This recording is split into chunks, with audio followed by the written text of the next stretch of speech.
إن الحمد لله نحمده ونستعينه ونستغفره ونعوذ بالله من شرور أنفسنا ومن سيئات أعمالنا من يهده الله فلا مضل له ومن يضلل فلا هادي له وأشهد أن لا إله إلا الله وحده لا شريك له وأشهد أن محمدا عبده ورسوله يا أيها الذين آمنوا اتقوا الله حق تقاته ولا تموتن إلا وأنتم مسلمون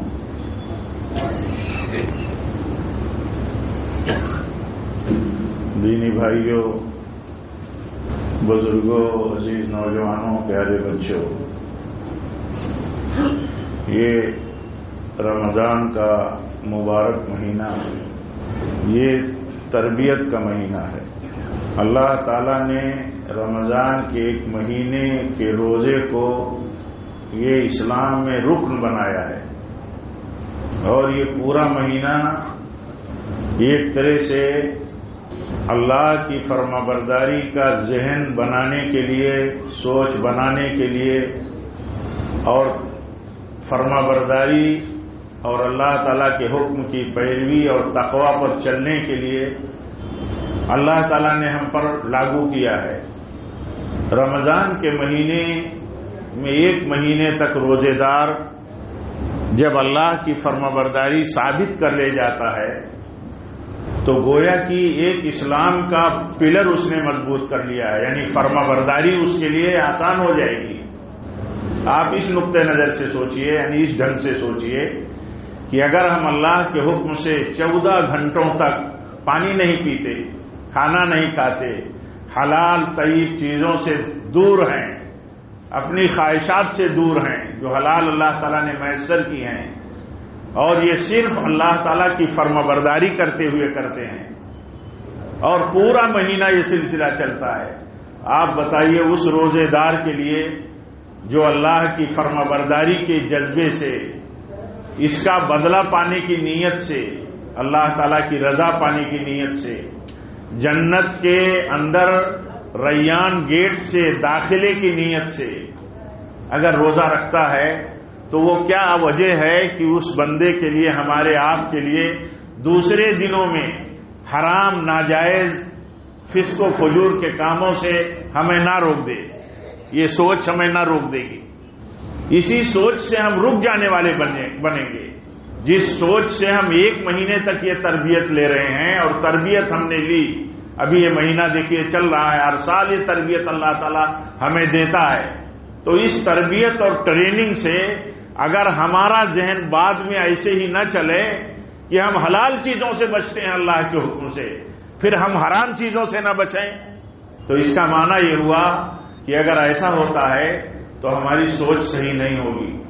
اللہ تعالیٰ ایسا نہ کرے، ہماری سوچ صحیح ہو کہ ہم اللہ کی فرما برداری کے ساتھ جب ہم یہ پورا مہینہ گزارتے ہیں اور حلال اور طیب چیزوں سے بھی دور رہتے ہیں، تو اللہ تعالیٰ نے جن چیزوں کو حرام ہمارے اوپر قرار دیا ہے ان سے ہم کیوں نہیں دور رہ لیں گے؟ یہ ہے ذہن بنانے کا مقصد، یہ ہے تربیت کا مقصد۔ اللہ تعالیٰ جو فرماتا ہے یا ایھا الذین آمنوا کتب علیکم الصیام کما کتب علی الذین من قبلکم لعلکم تتقون، اس روزے کے فرضیت کا مقصد یہ ہے تاکہ تم آگے گناہوں سے بچنے والے ہو جاؤ۔ گناہوں سے بچنے کا جب اچھی چیزوں سے بچنے کا ذہن بن گیا اللہ کے حکم کے اور ایک پیریڈ میں، تو عام وقت میں گناہوں سے بچنے کا ذہن کیوں نہ رہے؟ یہ ہے مقصد۔ اس مقصد کے ساتھ اگر ہم روزہ نہیں رکھ پاتے، اگر کہیں اللہ کرے ایسا نہ ہو، لیکن ایسا ہے، آپ صلی اللہ علیہ وسلم نے اسی لیے خبردار کیا۔ آپ نے کیا خبردار کیا؟ آپ نے فرمایا رب صائم لیس من صیامہ الا الجوع۔ آپ فرماتے ہیں کچھ روزے دار ایسے ہوتے ہیں جن کو روزے کا بدلہ صرف بھوک اور پیاس ہی ملتا ہے، بھوک اور پیاس، کچھ نہیں۔ روزے کا بدلہ کیا ہے؟ روزے کا بدلہ اللہ کی رضا ہے، اللہ کے ہاتھ سے انعام ہے، اللہ تعالیٰ کی جنت ہے، جنت کی VIP گیٹ سے داخلہ ہے، اللہ تعالیٰ کی مغفرت ہے، یہ بدلہ ہے۔ بدلہ ہے کہ اس سے ذہن بنتا ہے اللہ تعالیٰ کے حکم کی فرمانبرداری کا، گناہوں سے بچنے کا۔ لیکن اگر بدلے میں روزہ رکھ کر کے بھوک ہی صرف ملے، پیاس ہی صرف ملے، کتنی شدت کی گرمی ہے۔ ہم ایئر کنڈیشن ہال میں اللہ کے گھر میں بیٹھے ہیں، لیکن باہر دیکھیے کتنی شدت کی گرمی ہے۔ شدت کی گرمی میں ہمارے لاکھوں بھائی لگے ہیں اپنے اپنے معمولات، اپنے شیڈول میں۔ لیکن اگر ایسا ہو کہ بھوک پیاس برداشت کر کے روزے کا بدلہ صرف وہی ملتا ہو تو کتنی محرومی ہے۔ اتنی عظیم عبادت اللہ تعالیٰ نے ہمارے لیے فرض کی سال میں ایک بار، اور کہا اس کا بدلہ جنت ہے۔ جو اس رمضان کو پا کر کے جو اسے حاصل ہے، رمضان جس کو حاصل ہو جائے وہ اس کے ذریعے اللہ کی مغفرت اور جنت نہ حاصل کر لے تو اسے محروم کہا گیا، اسے کہا گیا اللہ کی رحمت سے دور ہے۔ تو آپ بتائیے جو لوگ اللہ تعالی کے مقصد کے حاصل کرنے کے ذہن سے ہٹ کر کے اگر روزہ رکھتے ہو تو ان کا روزے کا کیا بدلہ ہوگا؟ آپ صلی اللہ علیہ وسلم فرماتے ہیں آگے، کتنا قیام کرنے والے رات میں تراویح پڑھتے ہیں، رات میں عبادتیں کرتے ہیں، تلاوت قرآن کرتے ہیں، کچھ نہیں ملتا ان کا اس کا بدلہ۔ رات جگہ کے سوا رات جاگے، مشقت اٹھائی۔ یہ سوچئے کہ اس تربیتی پروگرام کے ذریعے، اس ٹریننگ کے ذریعے جو اللہ تعالی ہم پر ہماری ماؤں سے زیادہ مہربان ہے وہ چاہتا کیا ہے؟ ہمیں اس پہلو پر غور کرنے کی ضرورت ہے کہ جو اللہ تعالی ہم پر ہماری ماؤں سے زیادہ مہربان ہے وہ اتنے دیر تک، اتنا پیریڈ میں ہم کو مشقتوں کا اٹھانے کا پابند کرتا ہے اور ہم اٹھاتے ہیں، تو مقصد کیا ہے اس کا؟ مقصد اس کا یہ ہے کہ جس طرح ہم یہاں فرما برداری کر لیں اور کر کے چلتے ہیں، ایسے شب و روز، سالہ سال، ہر رات دن ہم اللہ تعالیٰ کی فرما برداری کرتے ہیں۔ یہی مقصد ہے، یہی سبق ہے۔ یہ سبق لینے کا ذہن ہونا چاہیے۔ یہ سبق سال میں اللہ تعالیٰ دہراتا رہتا ہے۔ اسی لیے ہمارے سلف میں ملتا ہے کہ رمضان گزر جاتا تو 6 مہینے تک دعا کرتے تھے اللہ اسے قبول کر لے، اور 6 مہینہ بچتا تھا تو دعا کرتے تھے کہ اللہ پھر ہمیں رمضان دے دے۔ یعنی یہ مشقت اور تربیت کا عمل ہم برابر کرتے رہیں۔ حکم ہے رب العالمین کا تو ہم حلال کے قریب نہیں جاتے، اور جب حکم ہو اللہ تعالیٰ کا حرام کے تئیں تو حرام کے قریب کیسے ہم جا سکتے ہیں؟ یہ ہے مصلحت۔ اس مصلحت کے ساتھ ہمیں عبادت کرنی ہے۔ اس ٹارگیٹ کو پانے کے لیے ہمیں سوچنا ہے۔ اسی لیے کہا جاتا ہے رمضان گزر جائے تو خود آدمی طے کر لے کہ اسے رمضان کا پھل ملا کہ نہیں ملا، اسے پھل ملا کہ نہیں ملا۔ ہر روزے دار خود طے کر سکتا ہے، ٹرینڈ ہوا کہ نہیں، پاور اس کے پاس آیا کہ نہیں، کنٹرولنگ صلاحیت پیدا ہوئی کہ نہیں، خود آدمی فیصلہ کر لے۔ اگر رمضان بھر فرما برداری کرتا رہا اور رمضان کے بعد پھر نافرمانی کے عمل میں لگ گیا تو یہ سمجھ لے کہ وہ فٹ ہوگی حدیث اس شخص کے اوپر جس شخص کا یہ معمول بن جائے۔ اللہ تعالی ہم سب پر رحم فرمائے، ہمیں ایسے لوگوں میں نہ شامل ہو ایسے لوگوں میں کہ جن پر یہ حدیث فٹ آئے کہ کچھ روزے دار ایسے ہوتے ہیں کہ روزہ رکھا تو کچھ نہیں ملا بدلے میں، بھوک کے سوا، پیاس کے سوا، اور کچھ لوگ رات میں تراویح پڑھتے رہے، عبادت کرتے رہے، قیام کا بدلہ انہیں کچھ نہیں ملا رات جاگنے کے سوا۔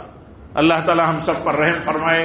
میرے بھائیوں، مقصد یاد رکھو، یاد دہانی کا صرف مسئلہ یہ ہے کہ میں اپنے کو اور آپ سب کو یہ مطلب ضروری سمجھتا ہوں اپنے لیے، آپ سب کے لیے، کہ ہم مقصد پر نظر رکھیں۔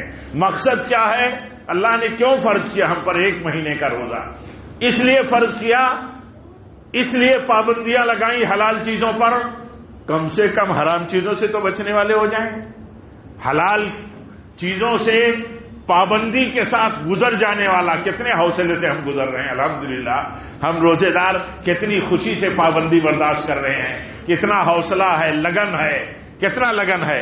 ہم روزے میں اس طرح رہ رہے ہیں کہ واقعی ہم میں اکثر لوگوں کو کوئی چھیڑتا ہے تو اسے بھی شرمندہ ہونا پڑتا ہے۔ ہم بھی کہتے ہیں کہ بھائی ہم اتنی باتیں آپ سے نہیں کر سکتے، ہم روزے سے کتنی اچھے ماحول اور اچھے معمول اور اچھے مطلب انداز میں ہم اللہ تعالیٰ کی فرما برداری کر لے رہے ہیں. یہ ایک ذہن ہم نے بنایا، ایک عزم کیا، اللہ تعالیٰ کی پھر توفیق ہمارے لیے اتر گئی کہ ہم ان سب چیزوں کو جھیل کر کے بہت محبت اور خوشی سے یہ مہینہ گزار رہے ہیں، افطار تک پہنچ رہے ہیں. لیکن آپ یہ بتائیے کہ اگر یہی ذہن بنا رہے ہمیشہ جو اللہ تعالیٰ چاہتا ہے تو کتنا آسان ہو جائے. اللہ تعالیٰ ہم سب کو دین کی صحیح سمجھ عطا فرمائے. اس روزے کے مہینے کی، رمضان کے مہینے کی فرضیت کا مقصد اللہ تعالیٰ ہمیں سمجھائے اور سمجھ دے اور توفیق دے کہ ہم اس مقصد کو حاصل کرنے والے بنیں. رب العالمین ہمیں ان لوگوں میں شامل فرمائے جنہیں رمضان کا مہینہ ملتا ہے تو انہیں بخشش حاصل ہو جاتی. ہمیں ان لوگوں میں شامل فرمائے اور ہم سب کو فکر دے کہ یہ مہینہ تو اللہ نے ہماری بخشش کے لیے ہمیں دیا ہے.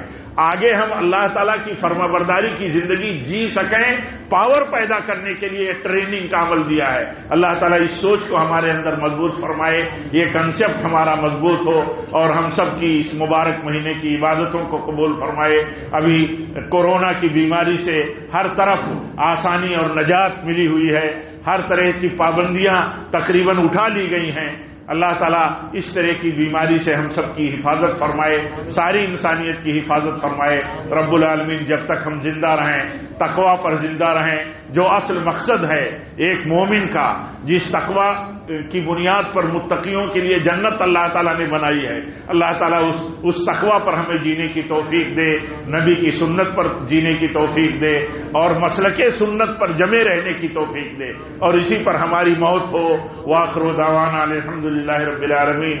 والسلام علیکم ورحمۃ اللہ وبرکاتہ. جزاکم اللہ خیر. محترم بھائیو، جیسا کہ آپ جانتے ہیں صوبائی جمعیت ممبئی جو ایک متحرک ادارہ ہے اور دعوتی کام اور تصنیف و تعلیم کا اور سالانہ ان کی الگ الگ خدمات ہوتی ہے جماعت کی. تو جماعتی تعاون کے لیے ہمارے احباب آئے ہوئے ہیں.